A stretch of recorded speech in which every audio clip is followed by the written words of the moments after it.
Hey, this is Detroit News Features reporter Melody Baitens off camera here. I'm with our Detroit News columnist Neil Rubin, and we are at Comerica Park in the Tiger Club testing out some of the new items and some of the familiar items that you will see this year at the ballpark. So Neil, what do we have first? We have all kind of wonderful stuff here, and in case my wife is watching, don't worry, the cardiologist is back over there. Should be okay.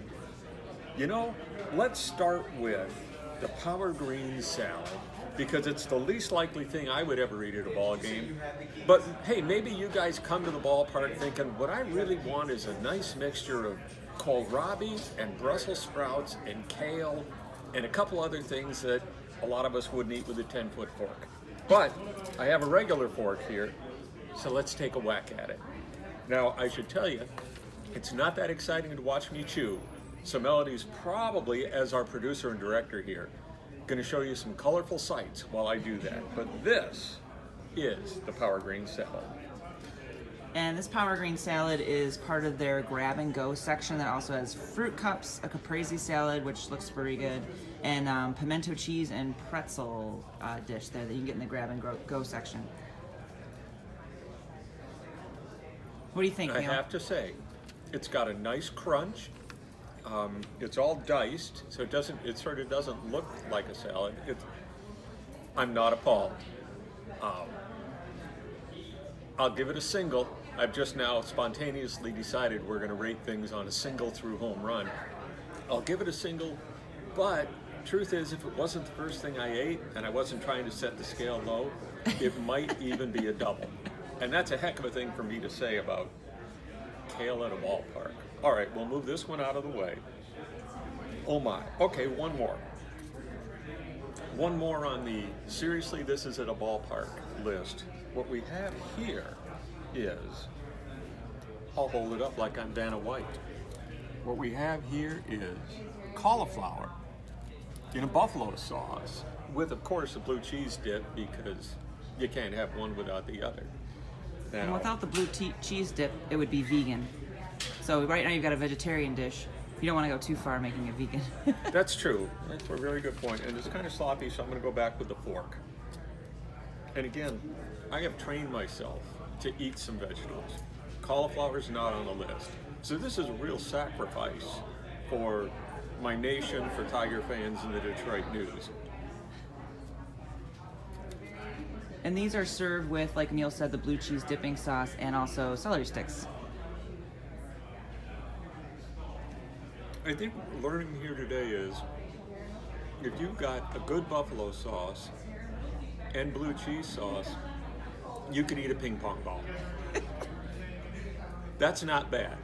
That is truly not bad, because the cauliflower is completely disguised. So if you are a vegetarian sort, you can eat this and feel good about it. And if you're me, you can eat this and say, hey, just for hiding the fact it's a cauliflower, I'll give that a double down the line. All right, now we're into the mayhem portion of things, I think. Oh, where to start? All right, this was the one that I put in the first paragraph of today's story when I got a leak and found out mostly what we were going to be seeing here today. This is the brisket and cheddar cheese cornbread muffin. The brisket and cheddar cheese are stuffed inside the muffin. And you can tell there's not, I kind of expected it to be more of a burrito sort of thing, I think, with more filling. But from experience, I can tell you, my experience of like 10 minutes, I can tell you that this comes in a cup. You can eat it with your hands if you want to, or you can attack it with a fork. But it's made to be attacked from the top. So while it looks like there's not a lot of brisket in here, or not a lot of barbecue action, there's barbecue sauce on the top. So when you attack it from the top down, you get much more of what the chef intended this to be.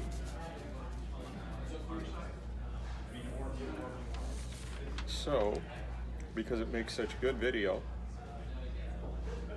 and I'll attack this thing. That's smoked brisket, you said? I just smoked brisket, and a jalapeno that fell off my fork. So we're going after it again. Big ugly bite. check out the ballpark over here. And these cornbread brisket muffins are available throughout the park and different locations. Yeah, every year they have one that's going to be kind of a signature, hey, everybody's talking about it dish. Last year was the Coney dog pizza, the deep dish pizza with coney topping and mustard. And that one's back, by the way. A lot of times, the new events here just are one season and done. They don't catch on. This year, two are back from last year. The chicken shawarma nachos, which is actually chicken shawarma on pita chips, and the Coney Island pizza. Those both came back, unlike, say, the brat pop from a few years ago, which was a smashed, flattened bratwurst patty on a stick, dipped in pancake batter, and deep fried. Somehow it didn't catch on. I wonder why. I don't know.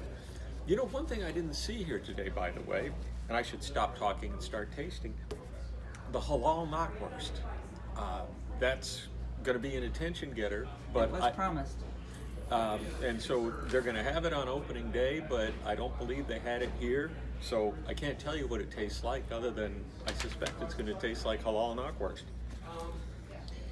I can tell you that the knockwurst will be available in the food court, and it's got Michigan-based sod wholesale meats, and yeah, that's where you can find it, in that food court over there. Same with the corned beef sandwich and the Ode to Detroit dog, which we will get to, and the ultimate Southern burger, which is, those two are next, right? Yeah, and the halal knockwurst, the meat itself comes from Eastern Market. It's locally sourced, which is all the cool thing to do, as is the Cy Ginsberg corned beef. That's a good segue for the Cy Ginsberg corned beef sandwich. There actually is a Cy Ginsberg, by the way, and he's very proud of his corned beef. I'll take a bite here. I gotta figure it's gonna taste a lot like the Cy Ginsberg corned beef sandwiches you've had a lot of places around the city, but it's my sworn duty to try it myself.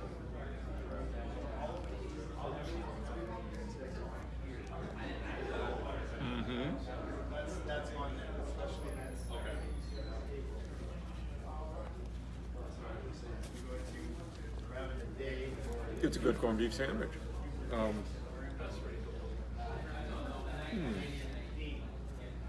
We'll break it open, let you see the ingredients. There's no surprise here.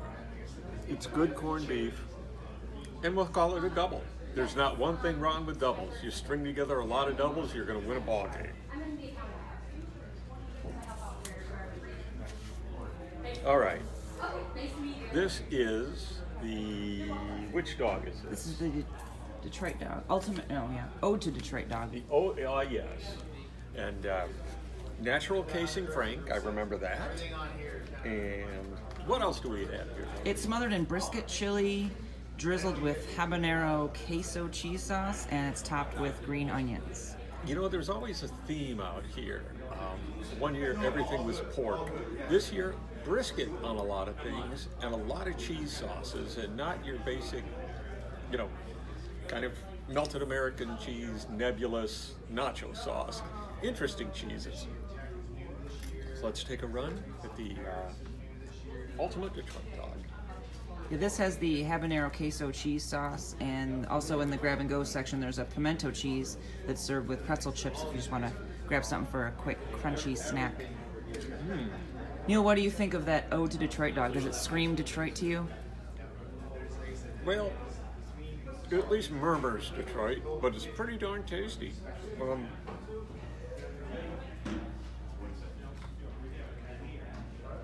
I gotta tell you, it's my favorite so far.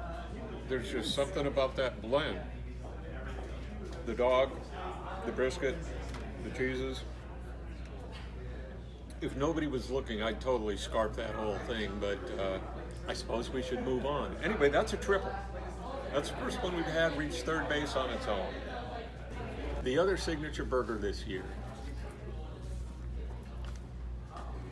it's the nacho burger, I believe, and as we dissect it, you can see it's got corn chips on the top, along with the cheese. That's a really nice combination of flavors and textures. The brioche bun, the corn chips, I've never put corn chips on a burger before. I used to like fried egg on a cheeseburger. That's one of the reasons I had a quadruple bypass. But it was worth it. And so is this. This is a very good burger. This is, in fact, a home run. Yay! We have found our home run. We have found our four-bagger, our circuit clout, and every other hackneyed word a sports writer used to use in the 1920s. Wowzers. The nacho burger. I think it's head of the class. Although, I can't say we saved the best for last, but we did save the donut ice cream sandwich. I mean, if you're going to cap all this off, what better to cap it off with than a donut ice cream sandwich? And you found some other desserts, right, Melody? That's right. There is a Nutella egg roll, which is basically an egg roll with Nutella in it, and there's also a apple cinnamonish version of that as well. But I think that this one's going to be the big hit. The textures and the flavors are just right, and also, you know, it's going to be spring, it's going to be summer. People want ice cream. Yeah, and it is. You know, we've just got a small piece of it here. You don't get the majesty of the donut ice cream sandwich with just a little bit of it sitting here on a little cardboard dish. As served, it is a good-sized donut with ice cream in the middle. I mean, it's burger-sized, and it's an impressive creation. Here goes. And it's also topped with some what look like chocolate sprinkles as well to give it some better visuals and some more texture. That's a keeper. I can see how you would wear this home if you tried to eat it on a hot afternoon at the ballpark. It's 90 degrees in August, and still, it'll be worth it. Just bring a fire hose or something in case your kids order it, because they're going to be wearing it. But that's another triple. I tell you, this is a good trip to the batting order for the Detroit Tigers on the rollout of their new food options here at Taste-A-Palooza at Comerica Park.